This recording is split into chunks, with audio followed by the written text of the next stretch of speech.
Gold trusted gold buyers మీరు తాకట్టు పెట్టిన బంగారాన్ని విడిపించి ఈ రోజు ఉన్న మార్కెట్ ధరకు కొనబడను.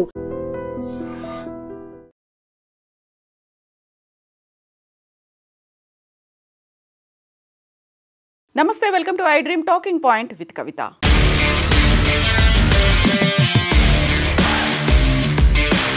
నవంబర్ 10న ఢిల్లీ ఎర్రకోట దగ్గర జరిగినటువంటి బాంబ్ బ్లాస్ట్ కేసులో ప్రధాన నిందితుడైనటువంటి అల్ ఫలా యూనివర్సిటీ డాక్టర్ ఉమర్ నబీకి సంబంధించి సంచలన విషయాలు ఇప్పుడు వెలుగులోకి వస్తున్నాయి.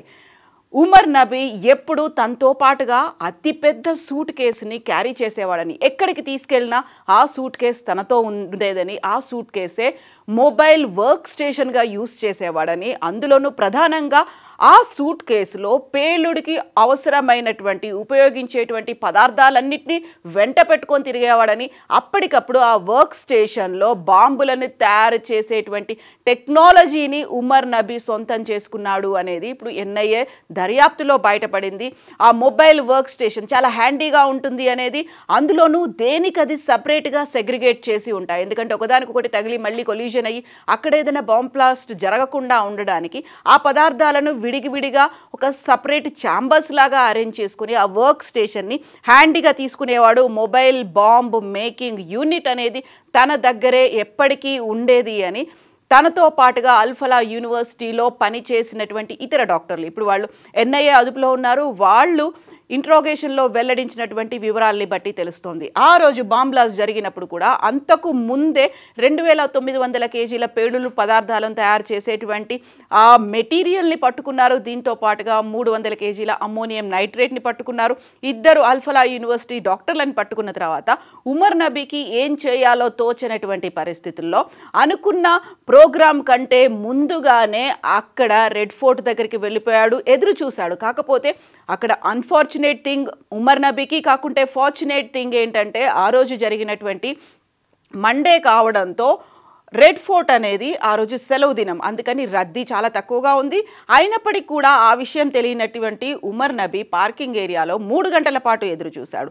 ఆ తర్వాత ఇంకా అప్పటికి కూడా అక్కడ పబ్లిక్ రావట్లేదు, పార్కింగ్ ఏరియాలో కార్స్ కూడా కనిపించట్లేవు. ఈ నేపథ్యంలోనే అక్కడి నుంచి కొద్దిగా ముందుకు వెళ్తూ తనని తాను పేల్చుకున్నాడు. గతంలోనే ఉమర్ నబీ తను సూసైడ్ బాంబర్ కాదు, బలిదాన్ ఆపరేషన్లో తను పాల్పంచుకుంటున్నట్టుగా డిసెంబర్ 9న అంటే బాంబింగ్ జరగకంటే ముందే ఒక రోజు ముందు సెల్ఫీ వీడియోలో ఉమర్ నబీ రిలీజ్ చేసుకున్నాడు. బట్ దీంతో పాటుగా ఉమర్ నబీ తన సూట్ కేస్కి సంబంధించి ఆ రోజు తను క్యారీ చేయకపోయినప్పటికీ అన్ఫినిష్డ్ ఐఈడీలని క్యారీ చేశాడు. తన కారులో కంప్లీట్ చేయనటువంటి ఐఈడీలను పెట్టుకొని తిరిగాడు. అవి పేలిపోయాయి, తనని తాను పేల్చుకొని ఆయన చనిపోయాడని. ఆ సూట్ కేస్కి సంబంధించి ఉమర్ నబీ ఎక్కడైతే రూమ్లో ఉన్నాడో, రెంటెడ్ రూమ్లో ఉన్నాడో, ఆ రూమ్లోంచి ఇప్పుడు ఎన్ఐఏ అధికారులు ఆ సూట్ కేసును కూడా స్వాధీనం చేసుకున్నారు. దీంతో పాటుగా ఉమర్ నబీతో పాటుగా కలిసి పనిచేసినటువంటి జైషే మహమ్మద్, లష్కరే తోయిబా, ఐసిస్ ఉగ్రవాదులు వీరందరికీ సంబంధించి కాన్ఫ్లిక్ట్ అనేది ఉమర్ నబీ వాళ్ళతో ఉండేది. ఒక గ్రూప్గా వర్క్ చేసినప్పటికి కూడా ఉమర్ నబీకి ఐడియాలజీ అనేది చాలా డిఫరెంట్గా ఉండేది, అగ్రెసివ్గా మాట్లాడేవాళ్ళు.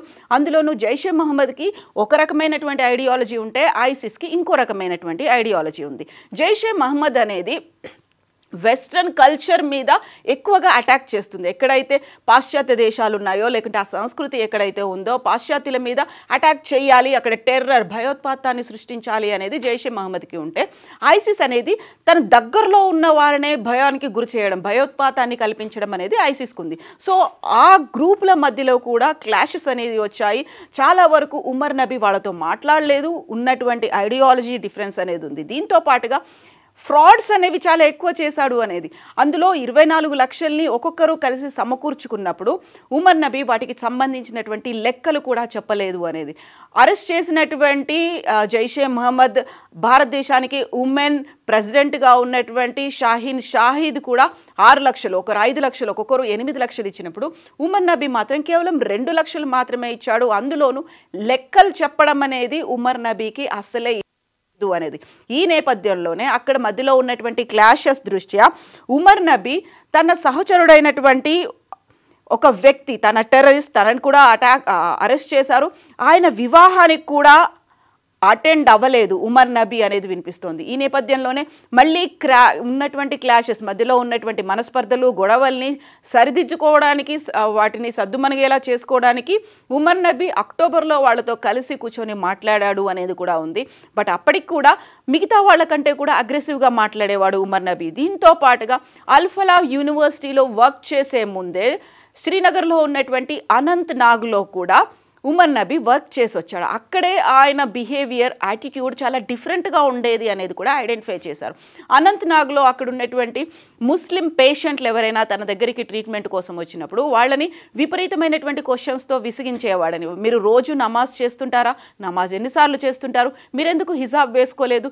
మీరెందుకు బుర్కా ధరించలేదు? యాక్చువల్గా మీరు ముస్లింలేనా? ముస్లింలు అయితే ఇవన్నీ పాటించాలి కదా.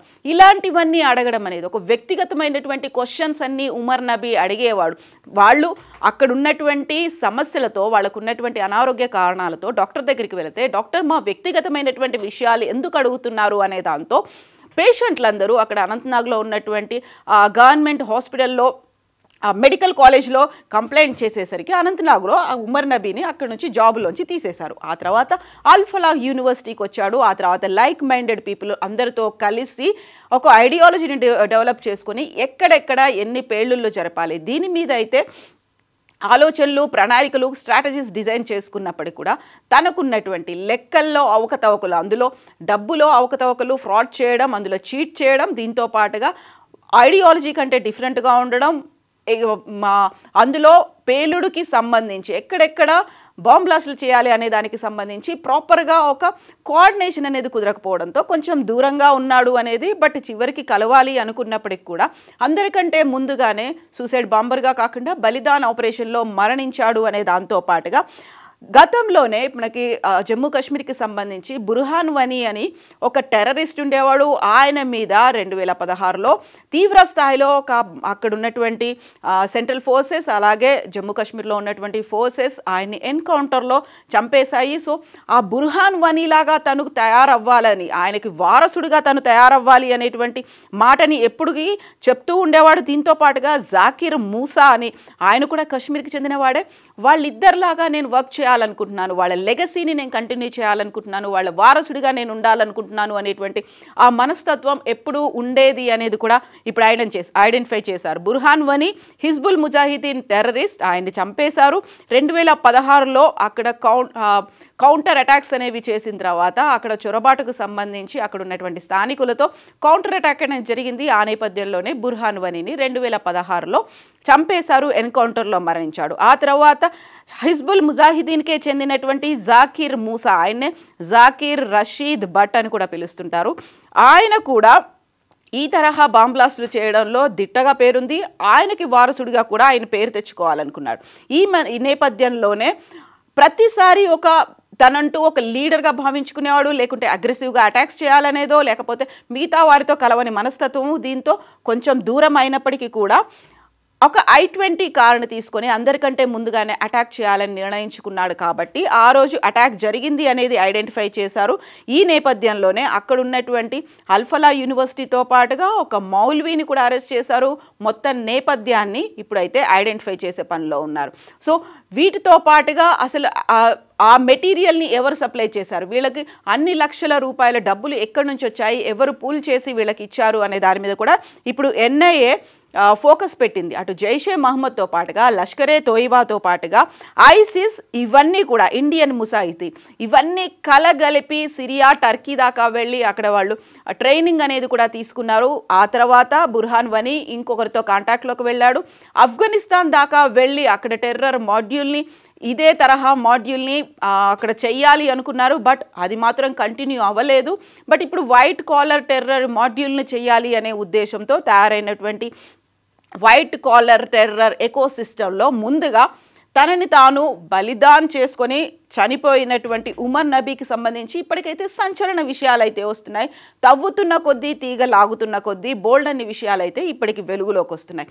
యాక్చువల్గా పాకిస్తాన్ కేంద్రంగా నడుస్తున్నటువంటి జైషే మహమ్మద్ ఉగ్రవాద సంస్థే దీని వెనకాల ఉంది అనేది NIA అయితే ఐడెంటిఫై చేసింది. అటు జైషే మహమ్మద్ కానీ లేకుంటే పాకిస్తాన్ నుంచి కానీ ఎలాంటి ప్రకటనలు రాకపోయినప్పటికీ కూడా NIA అయితే చాలా క్లియర్గా ఉంది. దీనికి సంబంధించి ప్రతిరోజు ఇంటరాగేషన్లు జరుగుతున్నాయి, ప్రతిరోజు సంచలనమైనటువంటి విషయాలు వస్తున్నాయి. యాక్చువల్గా ఈ టెర్రర్ మాడ్యూల్కి ఇన్ని డబ్బులని వారికి కావాల్సినటువంటి లక్షల్లో బడ్జెట్ని ఎవరు కేటాయిస్తున్నారు? పాకిస్తానే అసలు అప్పులో ఊబిలో ఉంది అనుకుంటున్నప్పుడు ఈసారి వాళ్ళ బార్డర్స్ని చెక్ చేసుకోవడానికి డిఫెన్స్ని 2025-26కి సంబంధించి డిఫెన్స్ బడ్జెట్లో 20% పెంచుకుంది. బట్ ఆ డబ్బులే ఇటువైపు డైవర్ట్ అయ్యి టెర్రరిస్టులకు వస్తున్నాయా, వారే కశ్మీర్లో ఉగ్రవాదాన్ని పెంచి పోషిస్తున్నారా అనేది ఇప్పుడు తేల్చే పనిలో అయితే ఎన్ఐఏ ఉంది. యాక్చువల్గా ఉమర్ నబీకి ఉన్నటువంటి మైండ్ సెట్ మీద బోల్డన్ని విశ్లేషణలు అయితే వినిపిస్తున్నాయి. మీరేమనుకుంటున్నారో కామెంట్స్ రూపంలో తెలియచేయండి. And for more videos, Please subscribe to iDream. Please subscribe to iDream. Please subscribe iDream. And please subscribe to iDream. For more videos, subscribe to iDream. please like, share and subscribe to the channel. Congratulations, iDream. Subscribe to iDream. Subscribe to iDream. So subscribe to iDream Media. iDream ki iDream team andarki huge congratulations. Please subscribe iDream Media. Please subscribe to iDream. Subscribe iDream. Please subscribe to iDream. iDream అంటే నా కళల ఛానల్ను subscribe చేసుకున్న నోరు తిరుగుతలేదు, మీరైతే గంట గుర్తు కొట్టండి. For more such videos, please subscribe to iDream.